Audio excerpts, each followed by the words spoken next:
बाजारातून अशी फ्रेश छान भेंडी आणलेली टवटवीत. मग मी काय केलं, छान स्वच्छ धुवून घेतली आणि त्याचे ना असे काप करून घेतले. आणि म्हणलं आज मसाला भेंडी करूयात.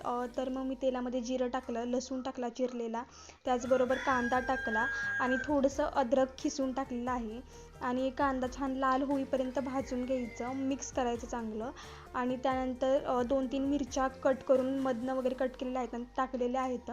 आणि त्याही छान मिक्स करून घ्यायच्या. त्याबरोबर हळद, लाल तिखट, मिरची टाकलेली आहे, पण मला थोडंसं लाल तिखट पण आवडतं, त्यामुळे मी थोडंसं लाल तिखट टाकलं. आणि ते छान मसाला परतून घ्यायचा आणि त्याच्या मसाल्यात ना मग आपली भेंडी कट केलेली टाकायची आणि ती छान मस्त मिक्स करून घ्यायची. आणि त्यात पाणी वगैरे काही शिजायला टाकायचं नाही आपण. आणि चवीनुसार मीठ टाकलं. तर आपण ही भेंडी ना वाफेवरच शिजवायची आहे, कारण की वाफेवर शिजवल्यानंतर छान चव लागते.